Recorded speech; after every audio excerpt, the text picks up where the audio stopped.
You may be seated.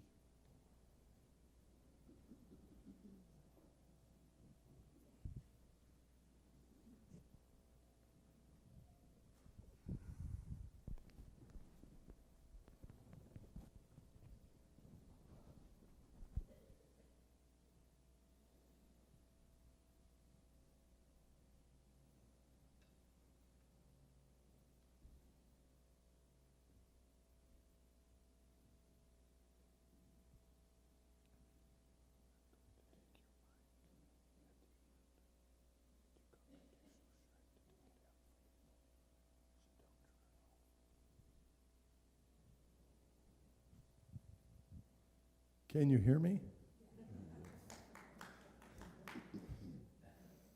Good morning, friends. We've gathered here today with both heavy hearts and grateful spirits to honor and to celebrate the life of a truly remarkable woman.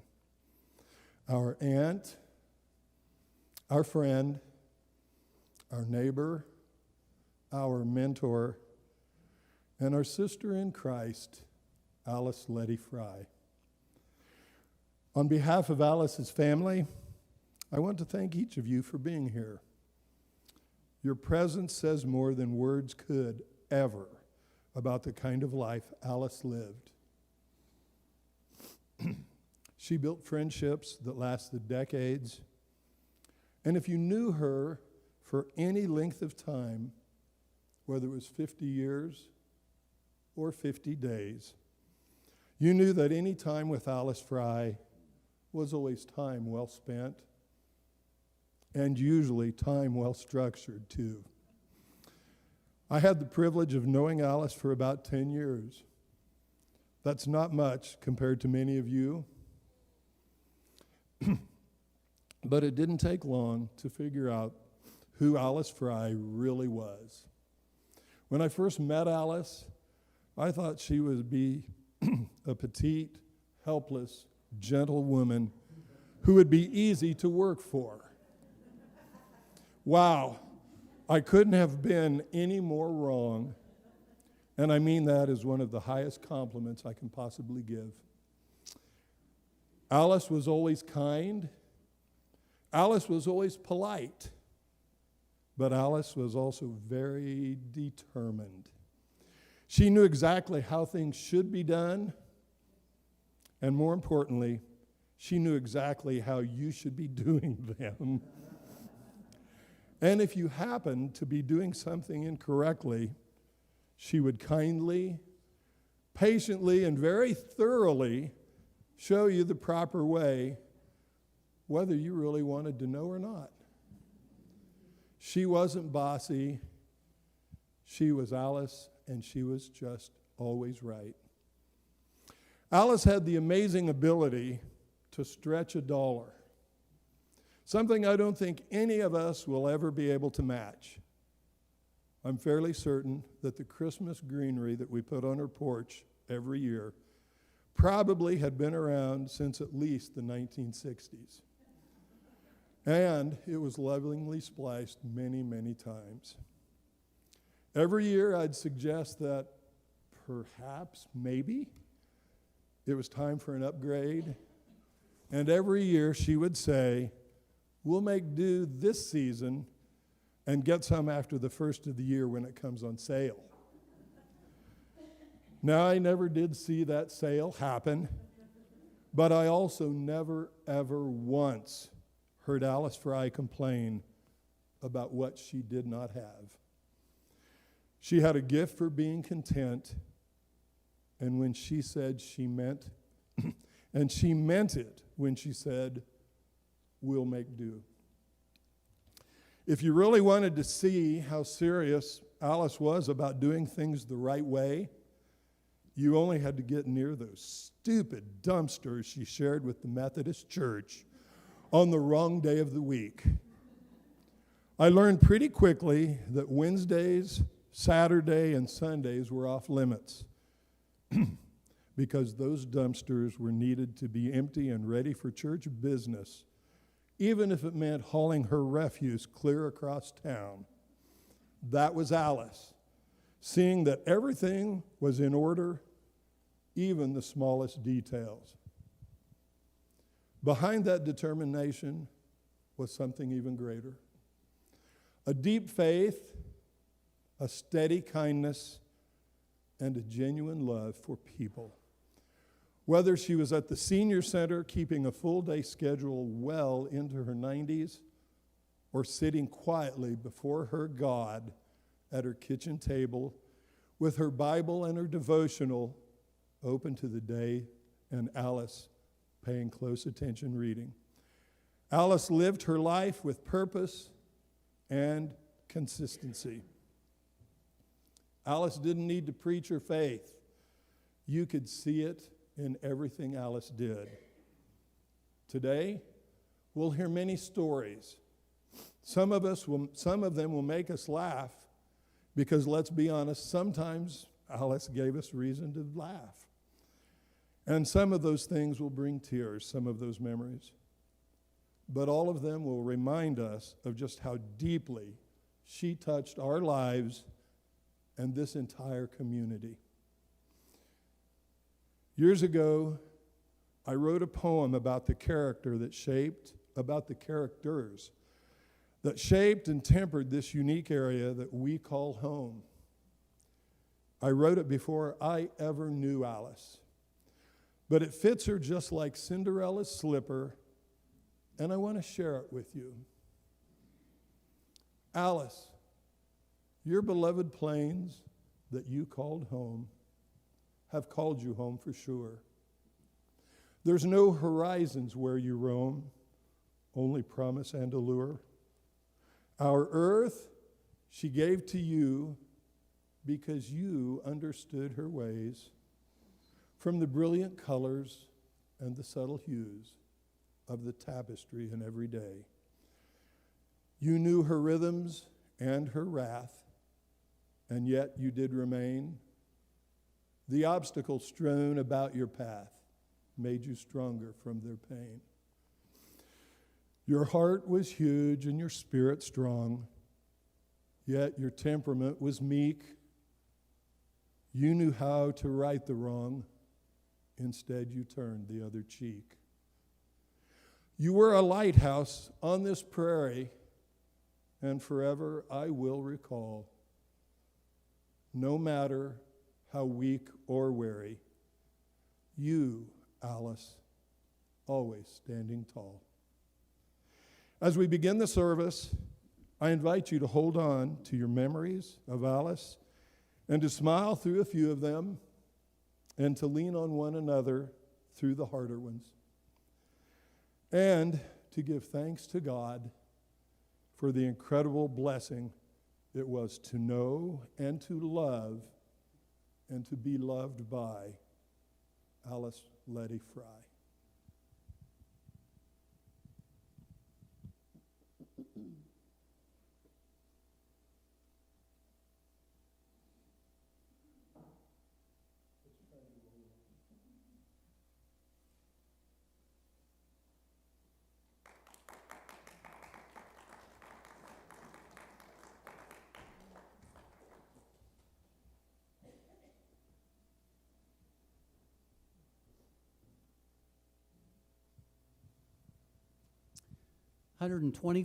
Psalm.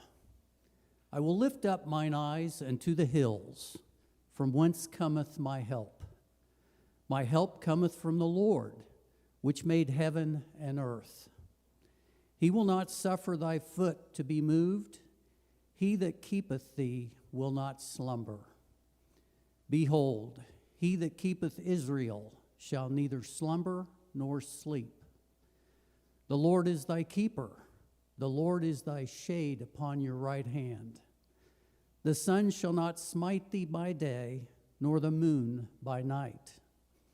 The Lord shall preserve thee from all evil. He shall preserve thy soul. The Lord shall preserve thy going out and thy coming in from this time forth and even forevermore.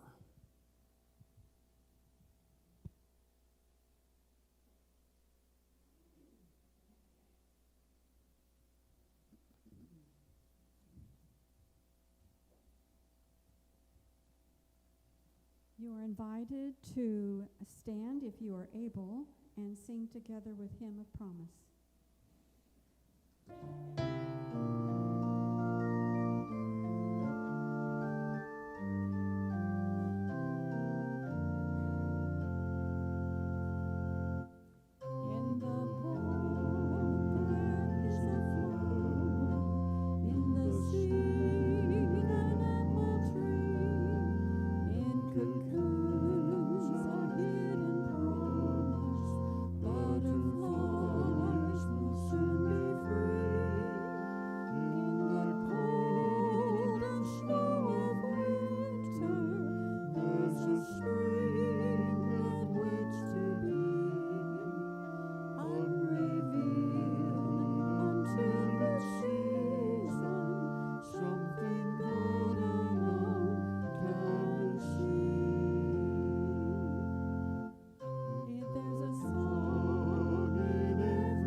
A reading from the letter of St. Paul to the Philippians. Rejoice in the Lord always. Again, I will say, rejoice. I rejoice in the Lord greatly, that now at length you have revived your concern for me. You were indeed concerned for me, but I had no opportunity. Not that I complain of want, for I have learned, in whatever state I am, to be content. I know how to be abased, and I know how to abound. In any and all circumstances, I have learned the secret of facing plenty and hunger, abundance and want. I can do all things in Him who strengthens me.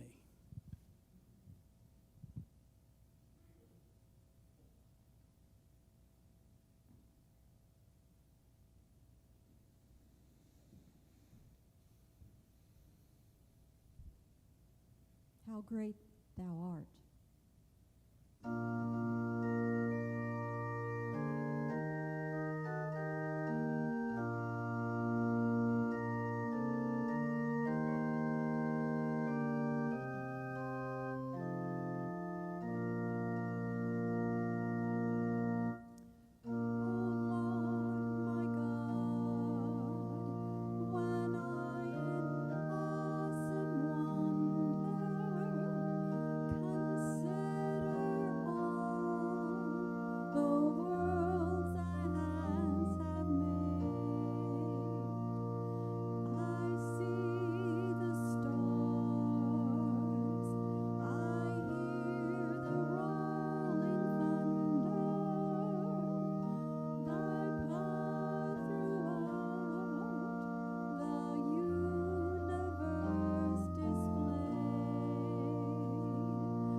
We have heard that Alice would sit at her kitchen table with her Bible and her devotional book as a person of deep faith.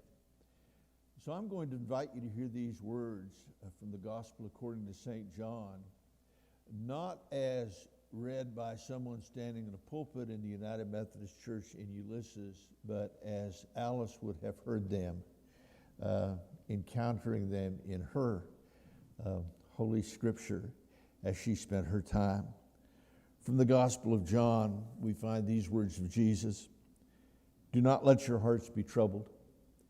Believe in God and believe also in me. In my Father's house there are many dwelling places. If it were not so, would I have told you that I go to prepare a place for you?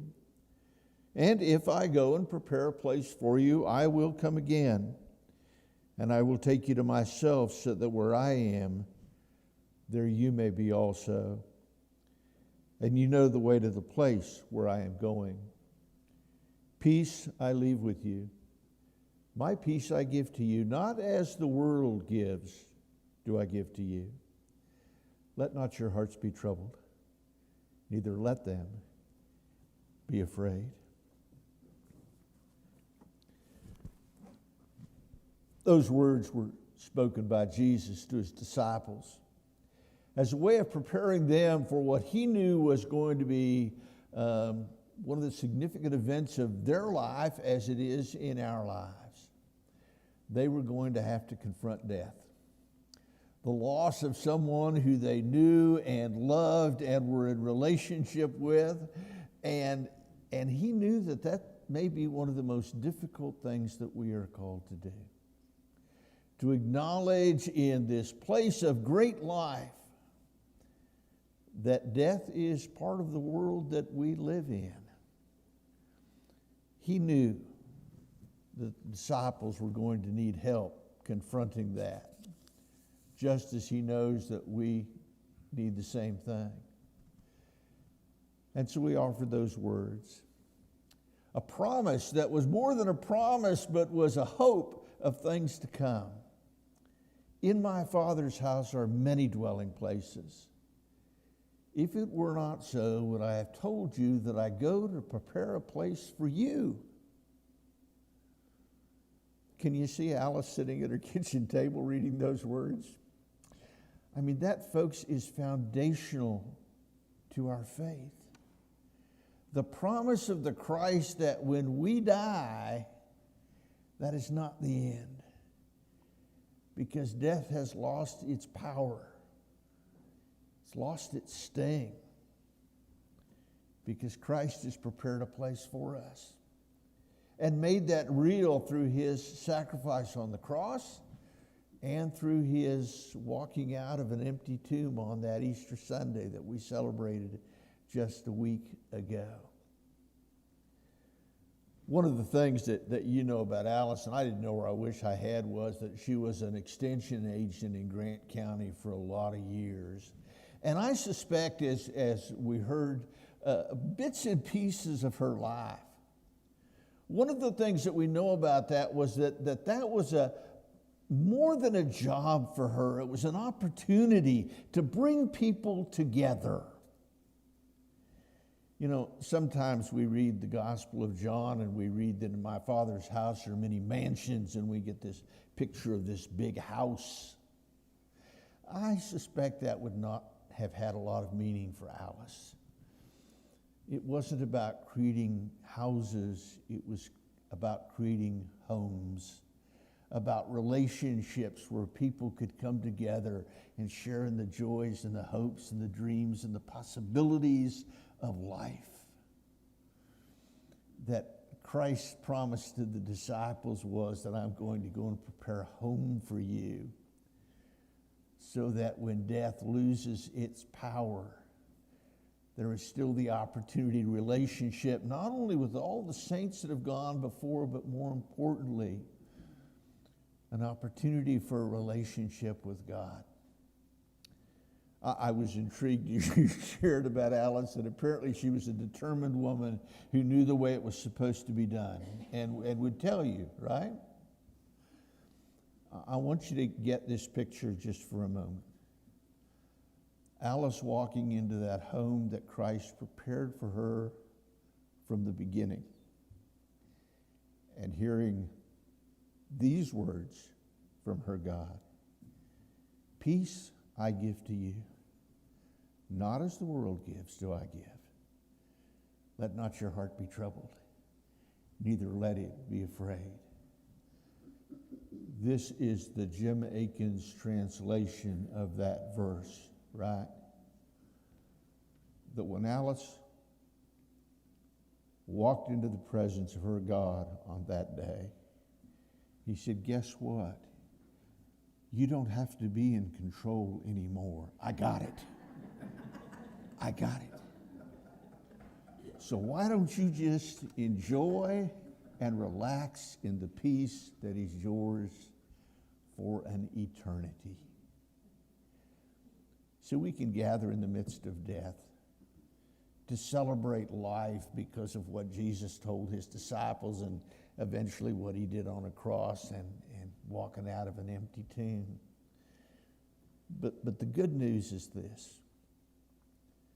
That wasn't just a promise that Alice heard at her kitchen table or as she gathered to worship in this place.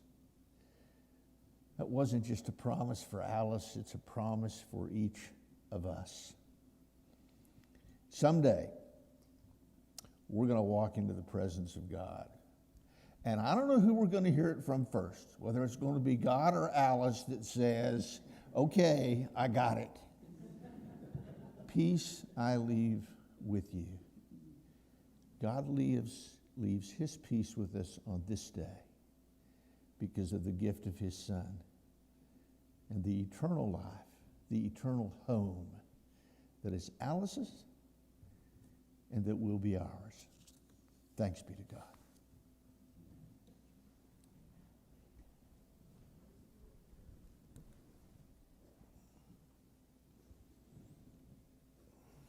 I invite you to stand if you are able, and we will sing Trust and Obey.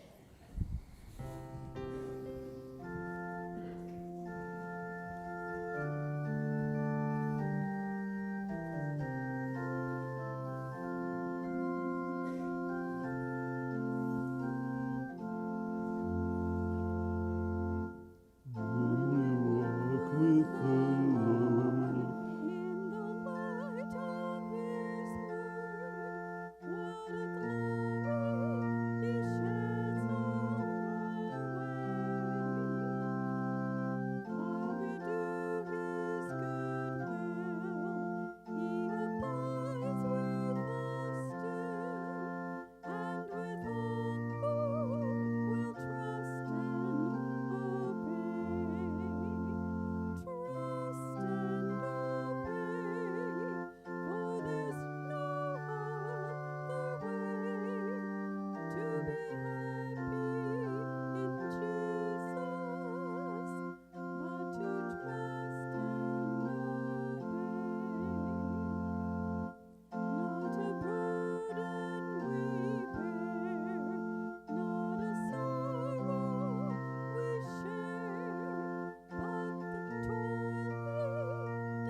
Good morning, everybody, and thank you for coming.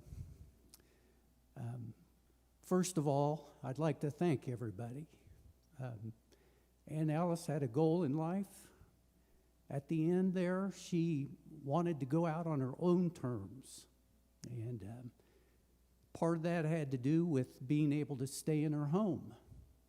She didn't want to go live in a nursing home. She didn't want to have too many people having to take care of her on a daily basis.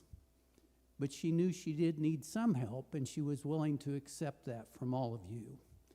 And all of you made it possible for her to meet that goal, to remain at home and to live in her home and to be able to get out in the community and do things. If she needed to ride somewhere, you were always willing to step up and help her out.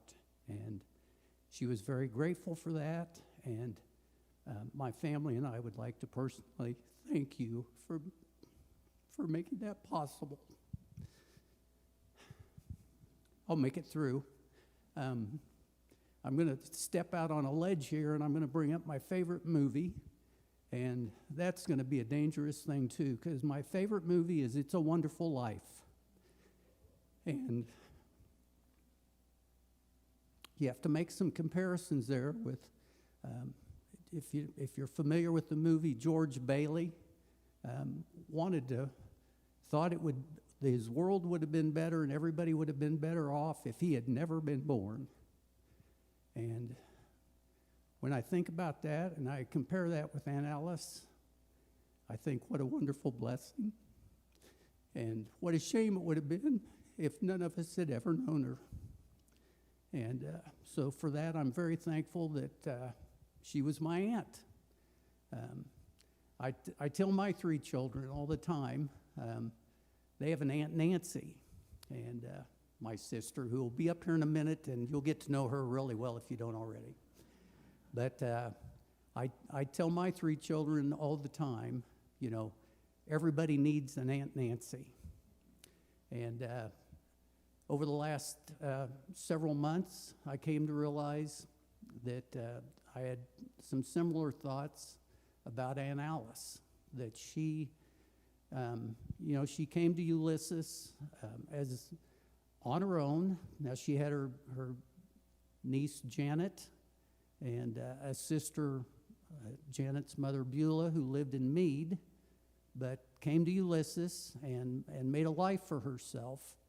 And although she didn't have any family per se here in Ulysses, Janet moved to Ulysses later, but didn't have any children. When we spoke, she always talked about, I saw so-and-so at the grocery store. They were one of my 4-H'ers. Or I saw so-and-so at church on Sunday. They were one of my 4-H'ers. It seemed like every time we had a conversation, she had always seen somebody in the community that she hadn't seen recently, and they were one of her former 4-H'ers. So I'm sure that every one of those individuals, I too think, can say that they were grateful that they had an Aunt Alice.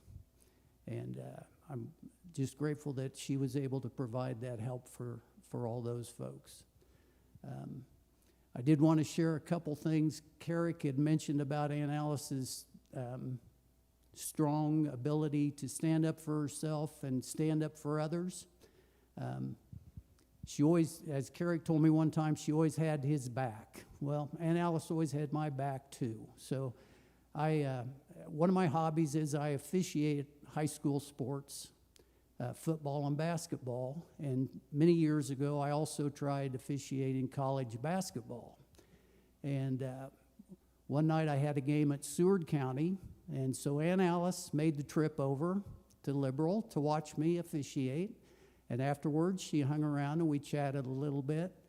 And she let me know that there were a couple young men in the crowd that didn't appreciate my effort that evening. And she let them know who she was and why they needed to behave themselves. And my understanding is that that took part very early in the game, and that those 2 young men did behave themselves the rest of the evening. So Aunt Alice always had my back. So I guess in closing, I just want to say again, thank you for everything you all did for my aunt and for our aunt.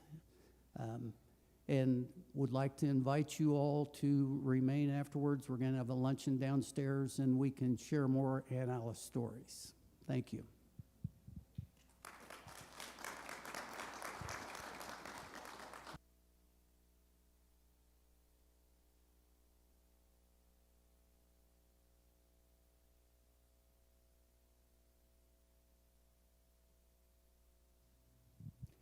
We got to use the mic holder here because my sister knows sign language. It's not a sign language you've ever heard of, but she uses sign language.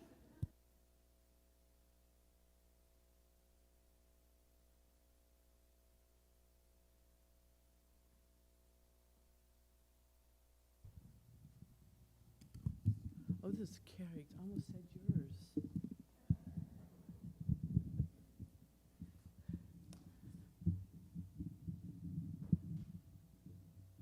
I've got props.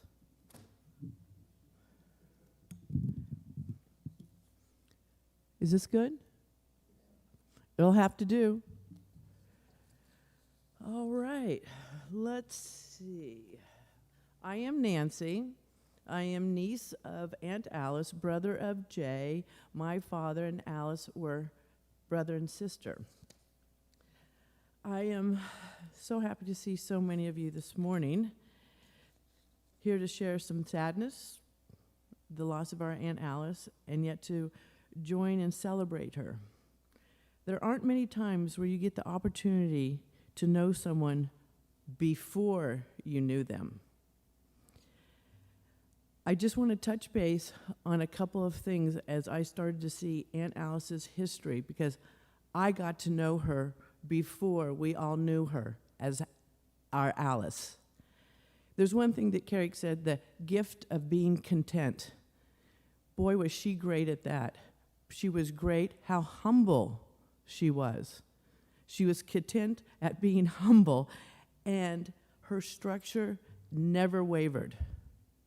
From how you guys knew her to what I read about her, that going through all the photos, all of the newspaper clippings, there's a couple things that I realized about Aunt Alice.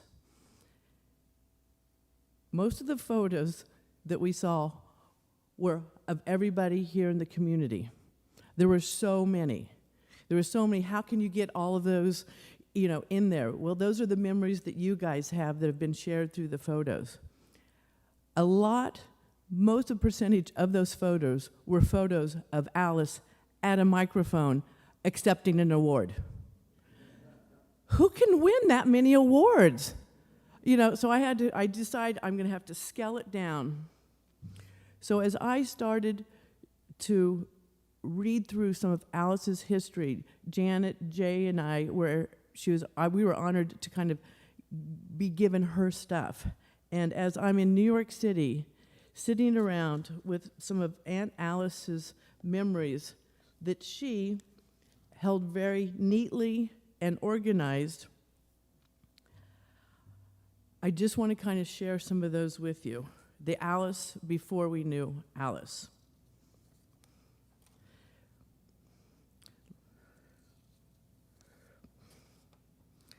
Alice, born Alice Letty Frey, Letty, her mother's namesake, on August 10th, 1933, at 6 pounds, a quarter ounce. Slight, petite, but healthy, scribbled a little note, most likely by a doctor, perhaps. Stories that were told by my Aunt B, her aunt, that little Alice was a bit shy, but very busy as a toddler. A very blonde little girl, very well dressed always. And you'll see the photos downstairs will reference some of these memories. I mostly did all old photos because there's just too many of you guys that have photos of her. But to just understand when you see this little towhead, which was her nickname going through school, towhead. She's very well dressed, as well as our father. Grandma Letty, I think, had some great taste and means, and she always had a slight curl to her blonde hair. Well, Aunt Alice starting school seemed a bit rocky. Teacher Marianne Simmons writes remarks through her kindergarten year. It has been a joy to watch Alice forget her shyness and become one of the group. She does very good work. Another report insert from Mrs. Simmons. Alice seems nervous and is underweight. She works hard and plays hard, so she needs a great deal of energy. She reads nicely and is very conscientious about her work, which her mother Letty, our grandmother, replies, I will send a pint of milk for Alice if she drinks half of it in the morning and the other half in the afternoon. Perhaps that will help her. We are very pleased with her work progress. Signed, Mrs. Otto Frey. Another entry following that. I am pleased with Alice's reading. I surely appreciate your cooperation and interest, and I feel our milk project has helped Alice. Still in kindergarten, one of the with her report, teacher remarked, well, the only trouble Alice has in writing is, quote, she lets the words hop up and down the lines, unquote. But I am pleased with her interest in reading books. End of kindergarten. Teacher remarks, Alice is doing very nice work. Her writing has improved greatly in all school subjects. I am very glad that Alice will be in my room next year. She is a good reader. She is timid about trying new things, and she's very well overcoming all that. And overcome it she did. As decorated and celebrated as she was in her career and in her community as an adult, I can say Aunt Alice has always been a great achiever from the get-go. Reading through the next years of her grade school report cards, she broke out as the all-school Chase County Spelling Bee champion. I lost how many years. She won it that year. She won it the next year. She went it on the next year. Then she captured all of Chase County Spelling Bee. And then the next year, she was decorated with certificate after certificate of Spelling Bee recognition. I lost count how much spelling ability awards you could get. There were so many references about her in the paper and her wins that I think that's what started her at the microphone thanking people for her spelling bee wins. I do want to share something that a teacher remarked in grade school in 4th grade. Alice Letty received a perfect grade in spelling this year. She's a very good influence on other pupils. I'll say that again. She was a very good influence on other pupils. I'm sure that Alice Letty comes from a fine Christian home and has splendid religious training. She is a very enjoyable pupil. As I continued through the next stack of the box, I discovered Alice loved music. And she started at an early age with her music composition books. I love stuff like this. Can you imagine little Alice Letty cutting out the numbers and the things for the little letters or the notes? She wrote about all the instruments, the composers, the details of the assignments for her music teacher to write down all the different composers, what they did, what they played, what instruments they played. It is so detailed that in a grade school, I want to know who the music teacher is, because she has about 4 of these, and it's just unbelievable what influence that this teacher must have had on her, and how lucky that community had for a music teacher. This would start her music through the years ahead. We have now Aunt Alice, 10 years old, 1943. County, Chase. Name, Alice Letty Frey. Name of club, Emerald 4-H. Project, Dairy Calf.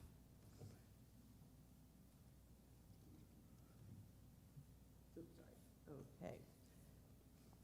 She has all of her original 4-H workbook chapters. It's going to be a Netflix series.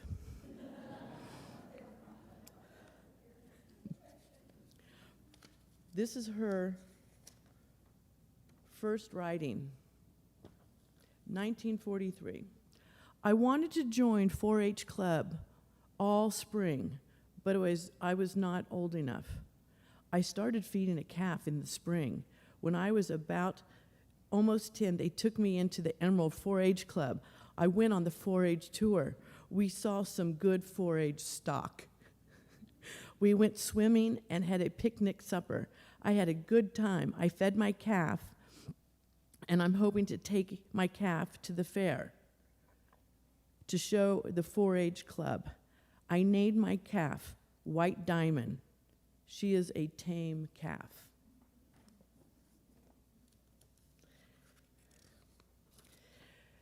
The next year, Aunt Alice had a baby beef, Blackie, which, by the way, won first prize at the fair, as well as that one White Diamond won first prize. So happy that she won. Alice's winning streak for showing her beefies, that's what she called them, would continue over the next years with her various beefies: Yank, blue ribbon; Jojo, blue ribbon; Mutton Jeff, blue ribbon; Buck and Bill, blue ribbon. She also, and that was just for the animals. She became a fine preservationist, food preservationist, which honed her skills for the great career she had coming. So many detailed notes about her 4-H food projects.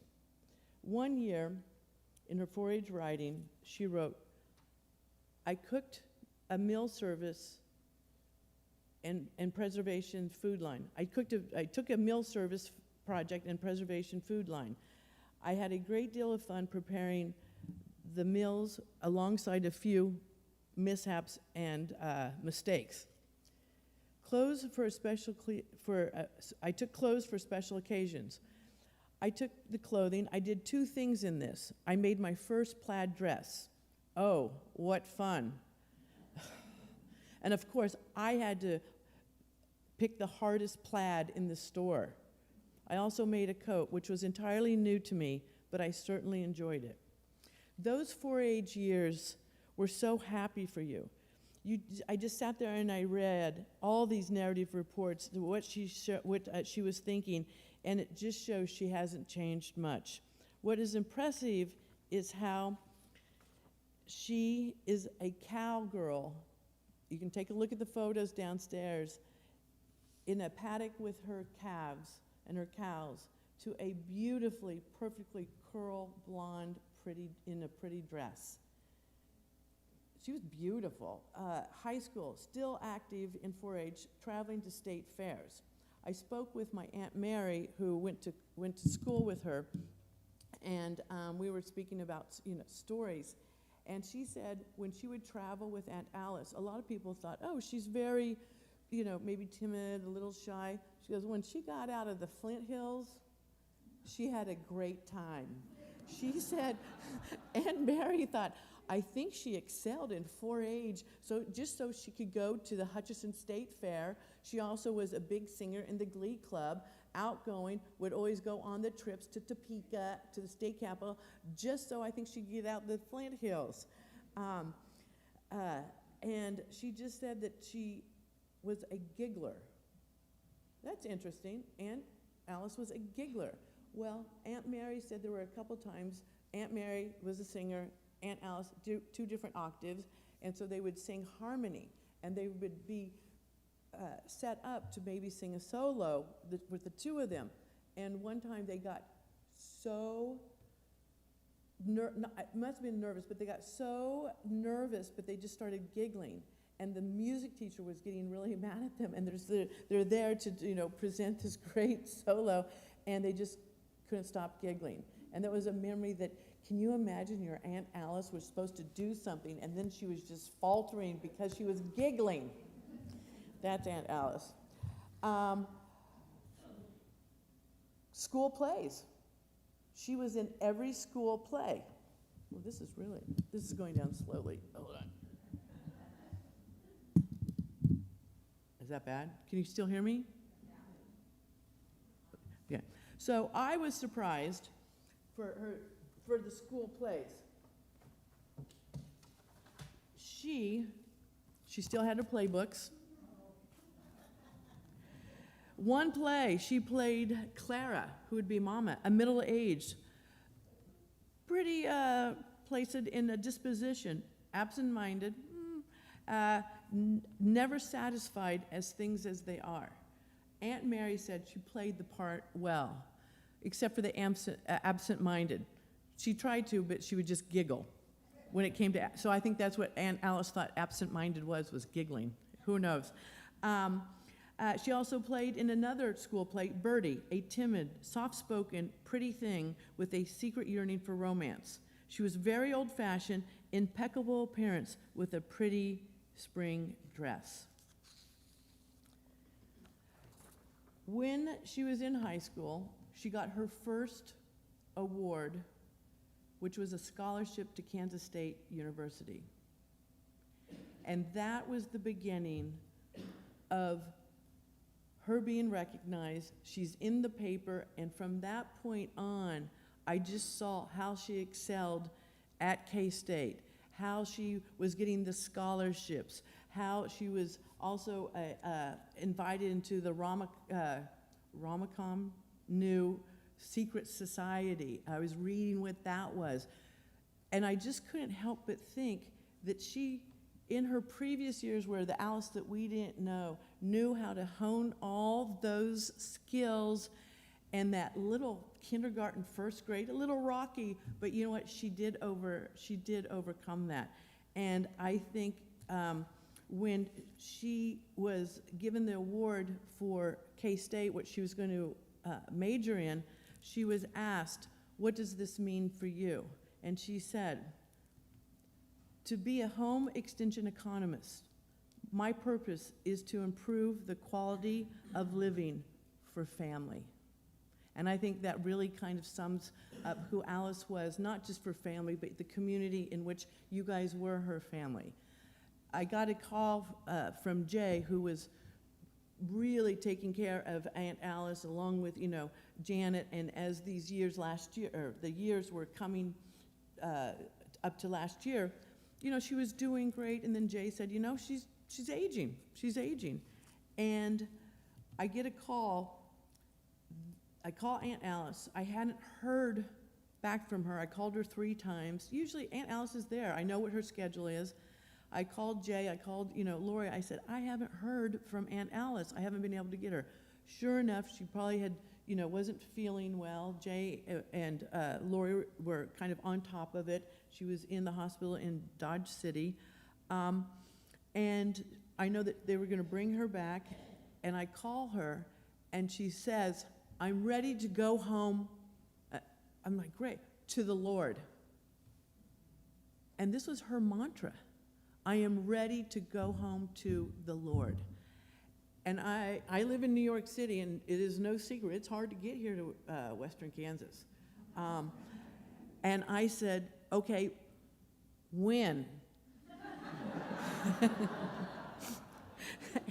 And she goes, I'm not sure. And so she's being transferred to the hospital here in Ulysses, and I go, well, it's Sunday. No, it's Saturday. Okay, Sunday. Can you make it by Monday? And she goes, not in my hands. And I go, let's pray on it. And I said, don't do anything. I'm sure I'm going to get there. and I'm going to be there soon. She goes, well, you better hurry. And I get here, and I got to spend almost a week, days before when she passed, and I got to see everybody and see what the love is for her community and the consistency that she had for being in everybody's life, and the things that you guys brought to her, and the people who were able to be through her life that helped me, that helped our family be content ourselves that she's in a wonderful place where maybe we didn't see her all the time, but we could always rely on her. And I have to tell you, I do thank those who brought her to New York. You know, Lord, she loved, and she was just so on top of it, and she loved coming to New York, and we loved, you know, having her. And I think that I appreciate that she waited for me, for all of us, to come home, and she was ready to go back home to the Lord. And of course, she'll never be forgotten. I think she's going to be lived through everybody through the community and even generations down. And that's what I wanted to share with you. A little bit of Alice before we knew Alice.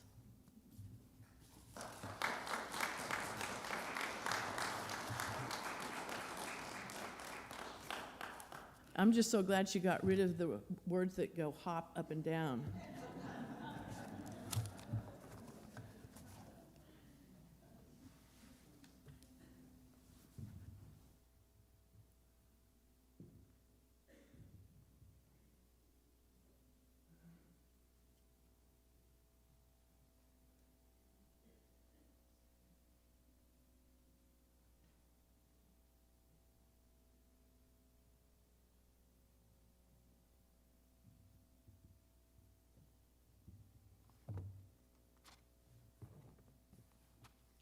I'm no public speaker. I can't top that.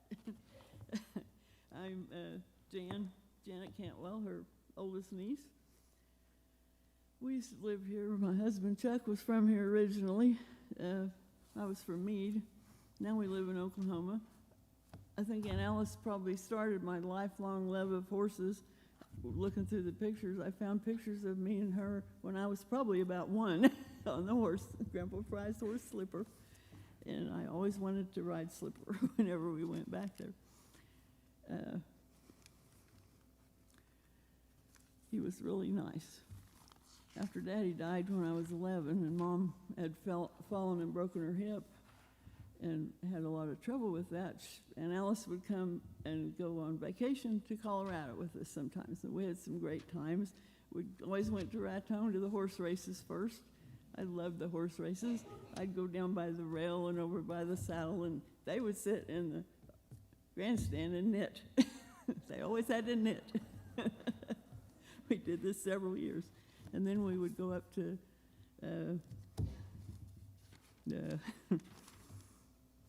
Stonewall Gap. It's a little place up there west of Trinidad, up in the mountains. Friends of Mom's that she went to school with had this motel, so we'd always go up there and stay, drive around in the mountains, and we had a real good time. Quite a few years we did that. And Alice was basically my substitute mom after Mom died. She had my back too, like Jay said, all of this. And Grandma for our son Justin. We always spent Christmas together. If she went to be with her, the Freys, then, and we went to the Cantwells, but we'd still always get together either before or after. And she came for Justin's birthdays and other occasions. When we lived at Meade, she'd come, and she had allergies real bad, and I always had to clean the house really good. I need her to come now. Our son Justin, when she'd come, she'd always bring bananas. And he would start calling her, Auntie Nanny. Auntie Nanny's coming. I'd gotten to meet a lot of her wonderful friends that we didn't already know when I came up here and stayed with her several times when she'd been in the hospital, like for her gallbladder surgery, and different times when she got her oxygen the first time, and some of her other low sodium episodes. And got to meet all her wonderful friends, and a lot of them we knew, but everybody was so great to her that you all appreciate it so much. And sometimes I'd go with her to the senior center, and we went to Judy's exercise class, and her and Judy thought I was really strong and had me do real hard stuff. One time we went, and then I left to go home and rode in the pickup. I could hardly walk when I got out. I didn't think I was working that hard. and we always ate lunch. She was so involved in the senior center. It was a big part of her life, as was the church. The past few years, we'd talk on the phone about every other Sunday night. She'd keep me updated on what was happening at the senior center and the church, and which old 4-H'ers she happened to see, like Jay said. I really miss that. I still feel like I should call her sometimes on Sunday night. I could kind of tell she was aging and not doing as well, because she'd start telling me the same thing over and over, and she had never done that. She had really enjoyed going on those trips after she retired with her good friend Nancy Jo Kent. She was the extension agent at Dodge City. And they went on lots of tours and cruises and stuff like that. And she made copious notes. I don't know how she had time to see what she was looking at, all the stuff she wrote down. And I mean, that's her. But when they get back, she'd come down and she'd bring all her stuff and all her notes, and I kind of felt like I went too, you know. Nancy Jo she wrote me a note. She said she'd really like to have come, but she just, health-wise, she couldn't do it. So she really hated it, and that was sad.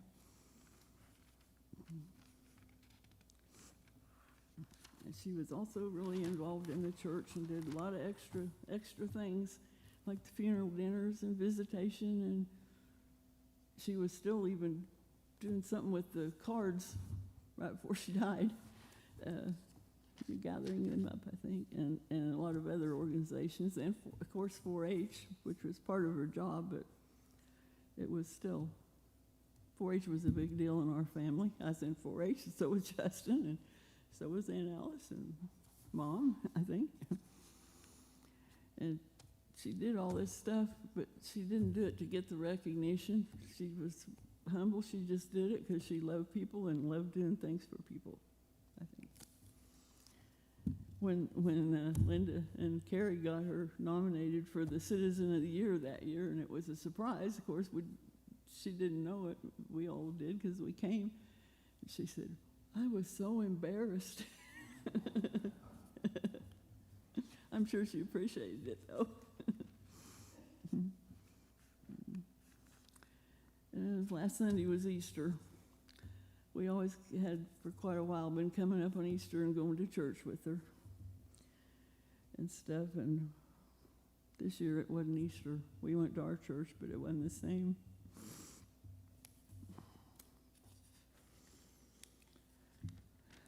I'll end with sort of a funny story that she probably wouldn't appreciate me telling this. Nancy thought she thought Chuck should tell it, but he wouldn't get up here.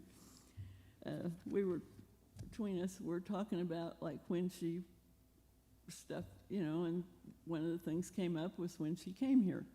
And Jay said he thought she came here in 1969. Well, what Chuck was talking, and he said, "No, that's not right. She came before that." He got out of the Army in November of 1967. And when he got home, all his friends were telling him about this really good-looking, young, hot, new home economist that was Aunt Alice. And she might not have liked me saying that.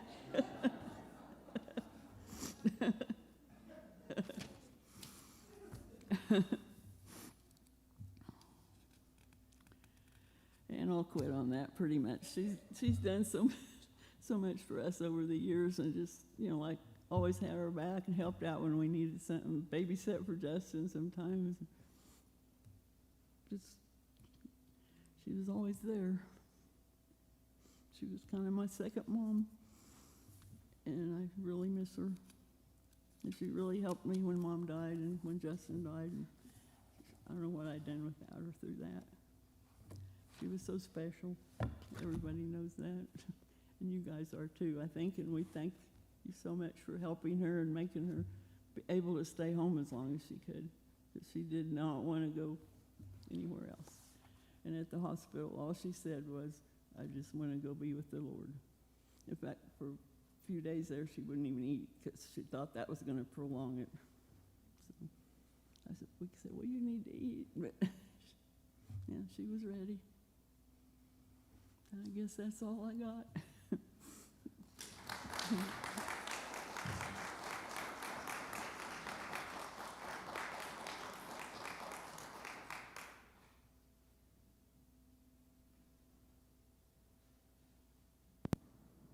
Hi everyone, this is Julie. I'm Jay's oldest and also the oldest grandchild. I currently live in Austin, Texas with my husband Tim and our 2 dogs. This is Greta, she's joining me today. First I wanted to say thank you all so much for being there to celebrate Alice. I know she would really appreciate it. I wanted to share a couple memories that I had of her and what made Alice so special. So one of my favorite ones is I remember when I was about in grade school, Alice would always tell me about the trip she had coming up and her next adventure. So we became pen pals for a little bit, and I would write to her and ask her questions about her upcoming trip, and then she would send me a note back telling me all about her adventures. And that really instilled in me a sense of wanting to travel and aspiring to travel when I was adult, and I've definitely been fortunate enough to do that, and I really attribute that to Alice. So very grateful for those memories. And the other one that I'm sure some of the other grandkids will mention is the time we got to spend with Alice around the holidays, eating her famous peanut brittle and peanut butter cups, and also the stacks of crisp $2 bills that she would get us from the bank. She just had such a good sense of how to connect with people and bring some of that kind of joy and wonder, and I'm sure you all experienced that in your relationships with her. So I hope everyone has a great day and you're able to share some wonderful memories about Alice. Thanks so much. Hi everybody, my name is Maxon and I'm the son of Nancy and Andrew. I'm 33 years old and I live in San Francisco. For those of you who are watching and remembering Alice today, thank you. Alice was gentle, smart, generous, and fiercely independent, which I found very, very inspiring. Alice was someone who cared so much about other people, and she spent her life giving back and being a community member. She did this in big ways, and she also did this in small ways, like giving me and my siblings $2 bills all the time and making chocolate trees for us every single Christmas. I'm really going to miss her. And I'm going to take the lessons that she imparted on me with me for the rest of my life. I want to say thank you for being her community here in Ulysses and giving her such a wonderful life.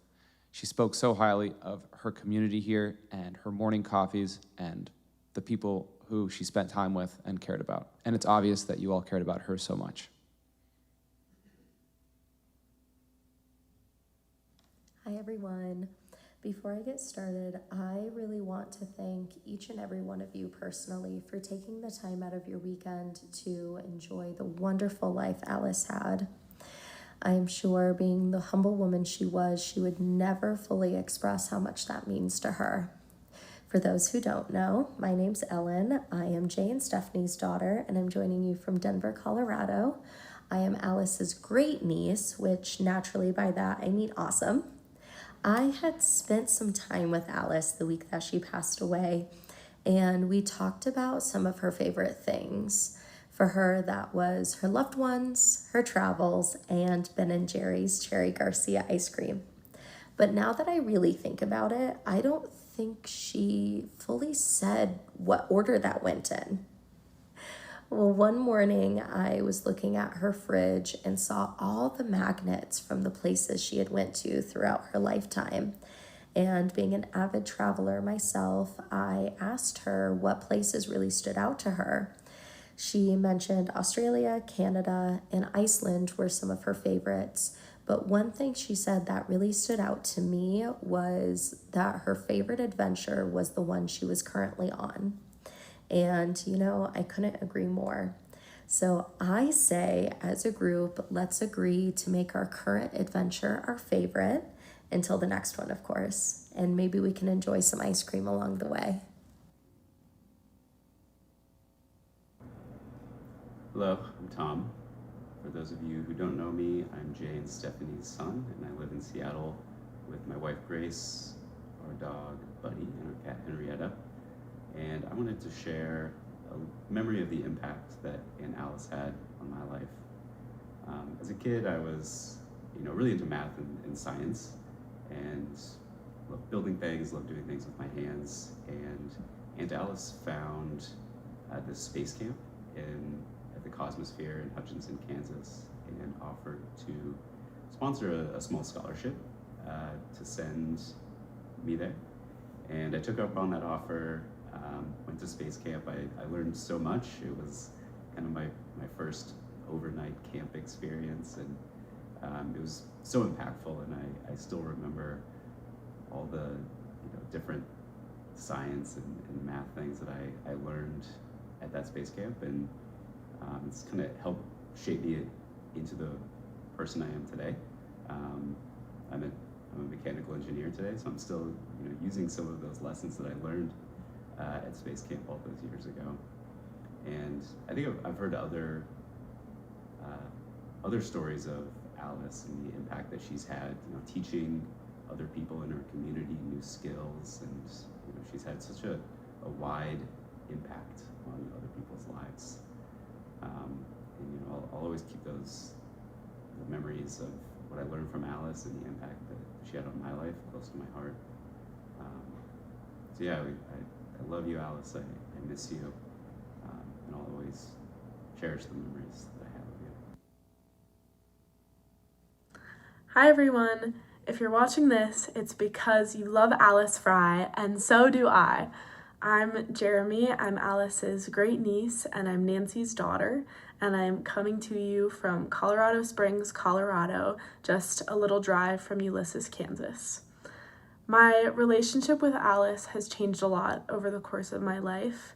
When I was younger, Alice came in every Christmas as this incredible candy lady, wielding her chocolate peanut butter cups and her big hugs and her flip books of $2 bills. And she just was the complete essence of sweetness around the holidays and always. As I got older, she started to open up to me more about her travels and her friends, and I remember her telling me about her life in Ulysses, and I almost felt jealous as a tween-year-old kid, and I was like, you have the most wonderful friends and community set up back at home for you. And it was really fun to get that window into the more adventurous part of her life. And as I got even older and I got a phone and a computer, Alice and I started corresponding over email, and we would send each other the occasional email talking about our life, how things were going. She would send me some recipes and some updates, and that was really sweet. And I felt like we started to develop our own relationship unique from Christmas and the dynamics of the family. And when I came to Colorado College, which is where I am now, I decided that it would be wonderful to go and visit her with my mom. So in the spring of 2024, we packed up my car and we drove to Ulysses, and that's where I met many of you. And it was so incredible to see this place that I had heard about and seen in her smile and in her energy for so many years.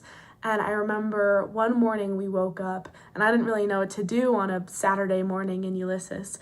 But she said, come on guys, we're going over to the coffee shop. We got friends to meet, we got things to do. And so we picked up and we went over to the Bear Creek coffee shop in town, which is an incredible building. And when we walked in, it was full of people who knew and loved Alice and were greeting her with smiles and hugs and knew who we were. And it felt like we were with the town's local celebrity. And it was stunning. It was beautiful to see this almost secret life that my great aunt has lived this entire time. And it really taught me about the beauty and longevity of community and made me feel like it's going to be okay to get old and okay to, settle into myself. And so that was such a rewarding experience.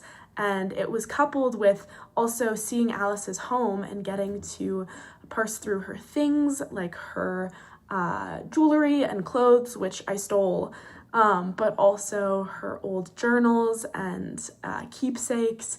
And I actually snapped a photo of one of her journals while I was there, and I'd love to read a little part of it.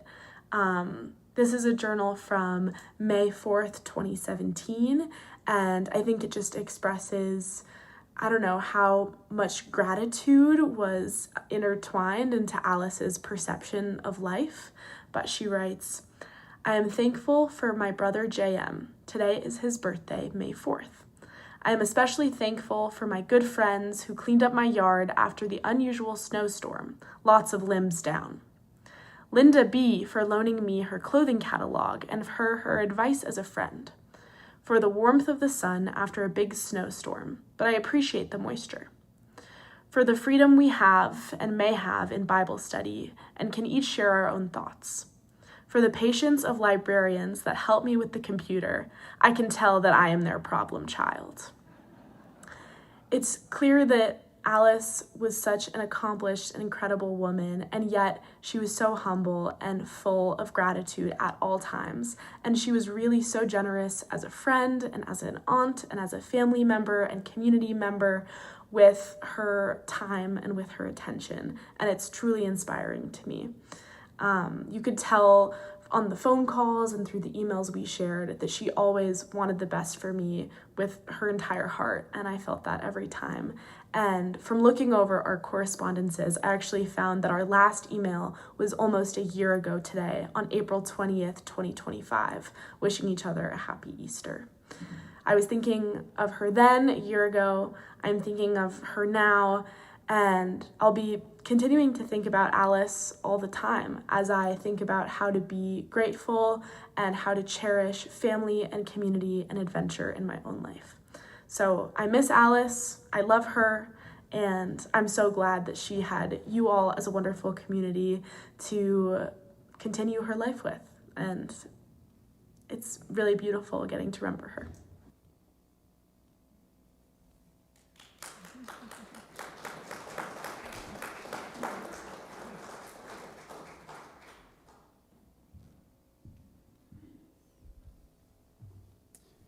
Hello, everyone. Do I have to lean down like this, or can I talk like this? This is okay? I think this feels good. My name is Jasper. I'm Alice's great nephew. I'm Nancy's son. And I'm also Andrew's son.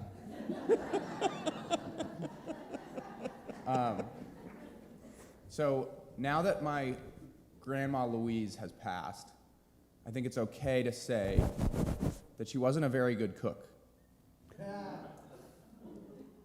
And I love my grandma, but I think it's okay to be frank about that now. Once, when we got to her house for the holidays, she had laid out small squares of diced up cheeseburgers. And we were sitting around the table eating the cheeseburgers, and I was probably 8 years old. And I said, "Grandma, this is the best thing you've ever made for us." And she looked a little upset with me, and my grandpa, JM, said, "She got those at Sonic." And I felt really bad because I really love my Grandma Louise. She does everything great except for cook. And this felt like a big misstep. But once Louise had exited the room, Alice leaned over and said, "You know, I thought they were pretty good too."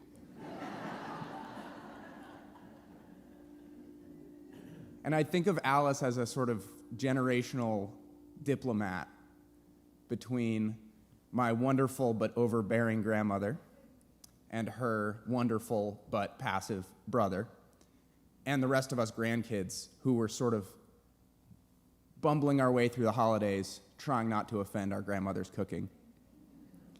And Alice had this way of being both one of the grandparents, but also one of the grandkids.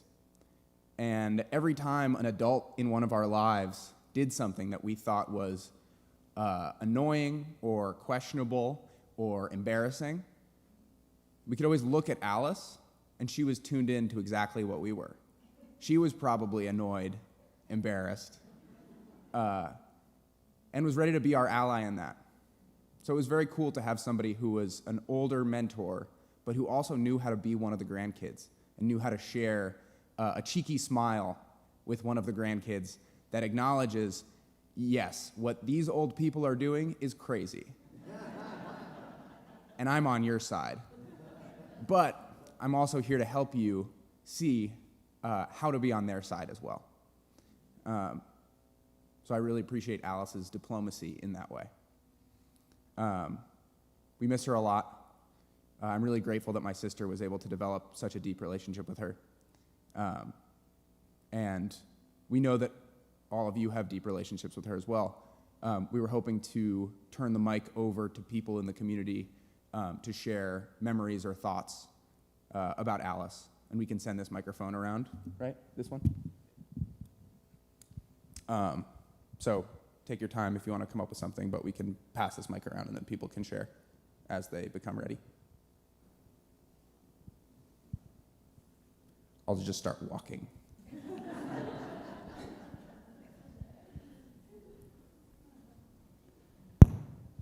Hi there. I was so lucky to sit next to Alice at lots of church services.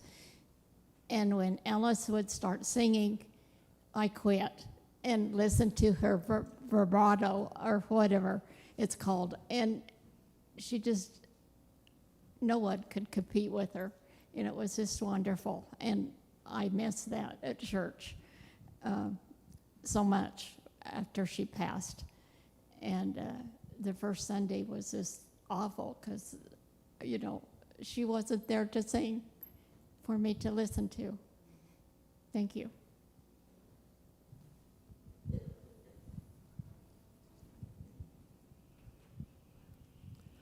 I'm Mr. Walker, and Alice was home economist. My husband was the extension agent and director. And one thing, I will tell this first, but anyway, one thing probably not very many people know. Both Alice and Marshall, my husband, were very sure they were right. So that didn't always create harmony in the extension office. But Alice and I became friends anyway. And she was awesome at what she did. She really was. So was he, but, you know. Anyway, but the last many years, Alice and I sat together in the Sunday school room during Sunday school. She was so faithful. She took the attendance and she took the money that, went with Sunday school and everything. And I just appreciated her so very much. She was really a true Christian. God bless you.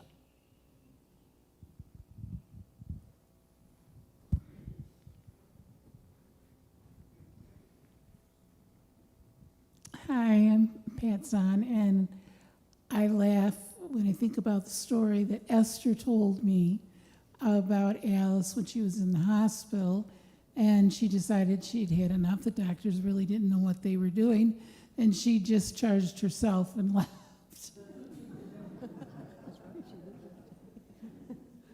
So she had a mind of her own.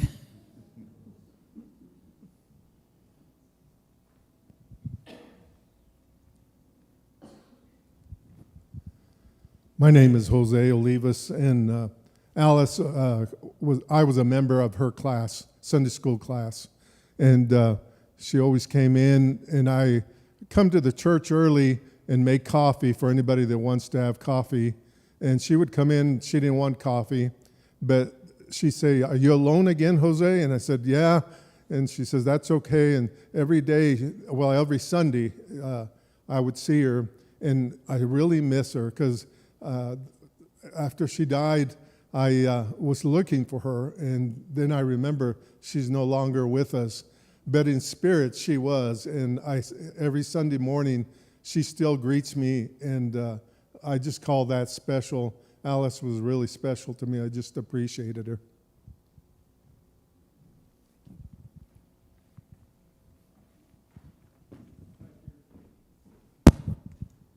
I am Lori Dio. I am probably one of the last 4-H'ers Alice had before she retired. So I just want to say thank you. You guys have been thanking us, but thank you for sharing Alice with us for so many years. I felt like my years in 4-H were the golden years of Grant County 4-H because we had the trifecta. We had Alice, we had Darrell, and we had Kathy. And I have great memories with each of them. Kathy going to 4-H camp, Darrell taking us on ski trips for county champion trips. And Alice is special because it's one of my the earliest memories I have of 4-H. It's club days, and a part of club days is consumer economics judging. And it was something that we do to pass the time from doing our presentations and waiting for results.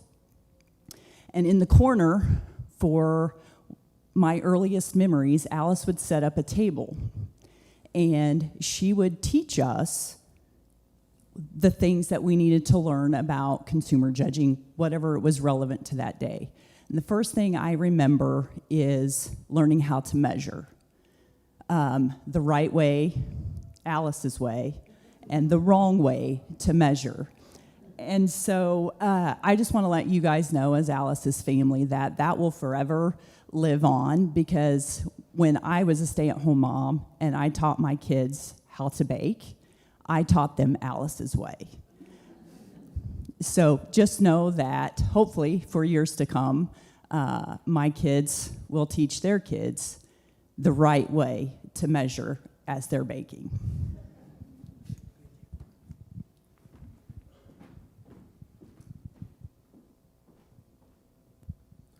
I'm Larry Kepley, clear in the back. I was hired as an extension agent at Hugoton, Kansas.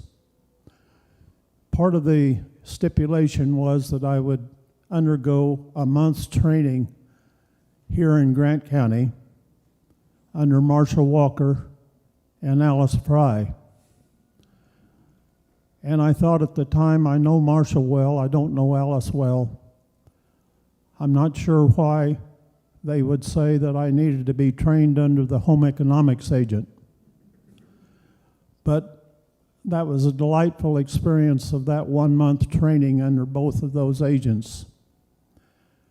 I showed up at the proper time in Hugoton and was given the keys to the car by the home ec agent, who had been filling in for a lack of a agricultural agent. And she said, "You're to take 4 boys to the national grasslands overnight for a camp out, and they'll meet with the ranger tomorrow morning to learn about the national grasslands. And by the way, they're the 4 orneriest kids in 4-H, so watch it." That turned out wonderful.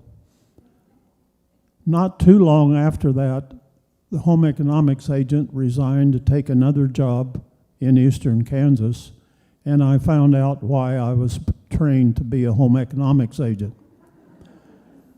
Alice's comments and training helped immensely, mainly for my own peace of mind. One of the earliest experiences I had was to chauffeur 3 home economics presidents of home agent or the home economic agent clubs in the county to a trip at Meade. And on that trip, I learned more about foundation garments of women than I'd ever heard before. But Alice's preparation of, if you ever get in a position of being a home agent, also be prepared for everything. I was also in the class that Jose mentioned and would echo exactly what he said. She was a great contributor there. I am impressed with all of the family that have already testified to Alice's benefits to this community and also all of her talents that she shared. Thank you.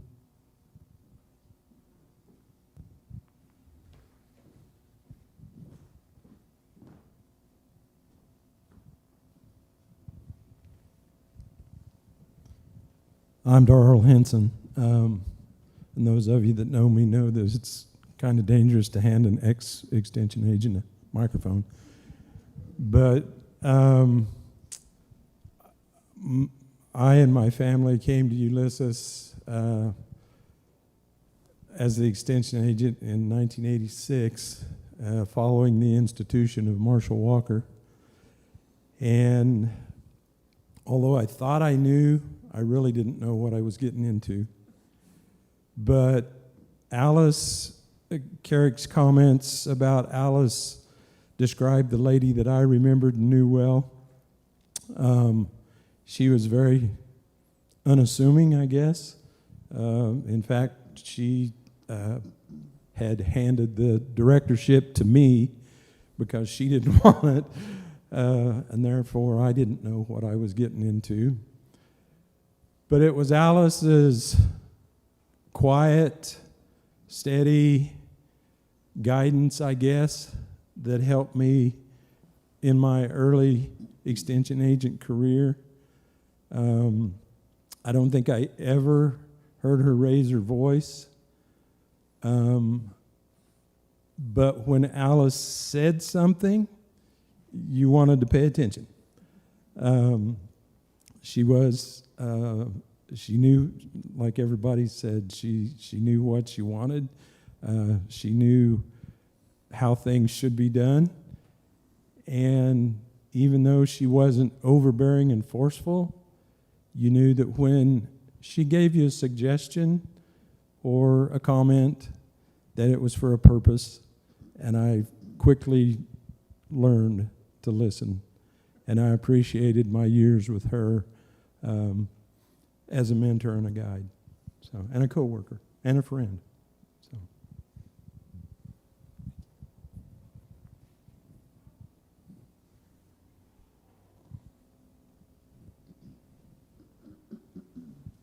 Would anybody else like to say anything?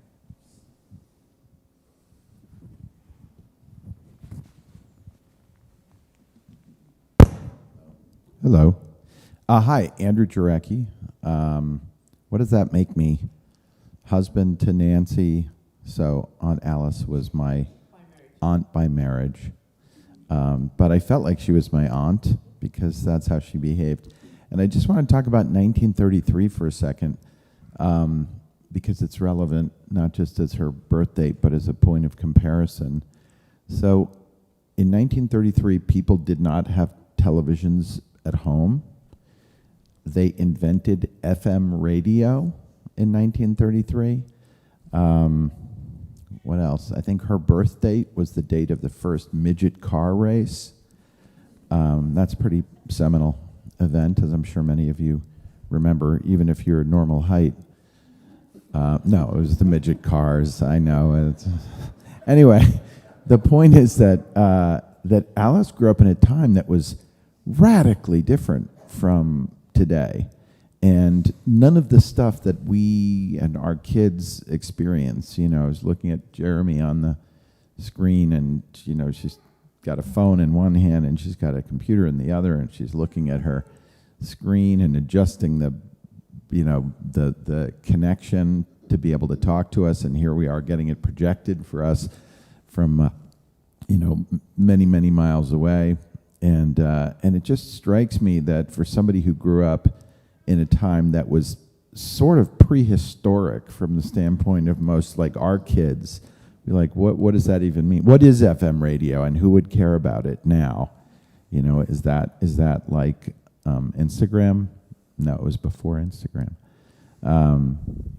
She was the most current and present and advanced person. You know, she grew up in a time when there was no technology and the methods of communication were so primitive compared to where we are today. And if I walked into Alice's house when she was, what it was like when she was a child, or walked into a schoolroom, it would look like an ancient movie from another time to today's kids. And yet, when you had a conversation with Alice, it was like you were talking to a peer, you were talking to somebody who could easily talk to Jasper or Maxon or Jeremy or Catherine. You could talk to anybody at any age because she was such a present and aware person, and she had such a fertile mind. There was never a feeling of her saying, oh, I don't know about that, or I don't want to hear about that. She was incredibly curious, incredibly positive, and you felt like you were just talking to somebody who was living in the modern world, thinking about everything that was going on, whether it was in the newspaper or what people were experiencing in college or in high school or whatever. And so I think she really had this extraordinary ability to be current and connect with the people around her. And it's one of the reasons why here we have like all these kids talking about her, which you don't always get because she made such an impression. And I think it is because she was so present and so thoughtful and so engaged in the world. And that's why I think everybody's here today, is because she was engaged with all of us. We miss her a lot, and I love her. And she's probably, of all the, I don't know, older relatives that, usually you don't, well, my wife's aunt, you don't really have a relationship with her necessarily, but every time we would, as a family, if somebody would say, oh, it's Alice's birthday, or we want to call her, everybody in our family would like gather around the telephone, or everybody wanted to talk to her. She was really the favorite aunt. She just had this extraordinary power, and that came from just love and how much she cared about being with us and how much we cared about being with her. So we miss her.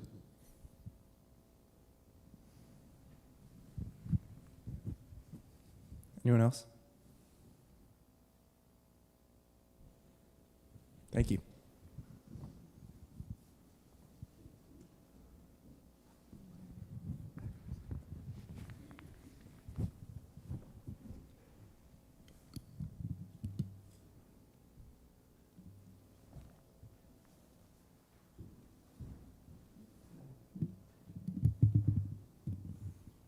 What amazing memories and perspectives we just heard.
Thanks be to God for Alice Frey.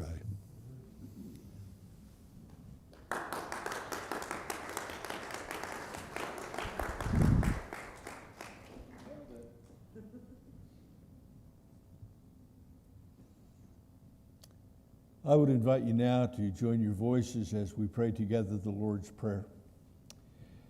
Our Father, who art in heaven, hallowed be thy name.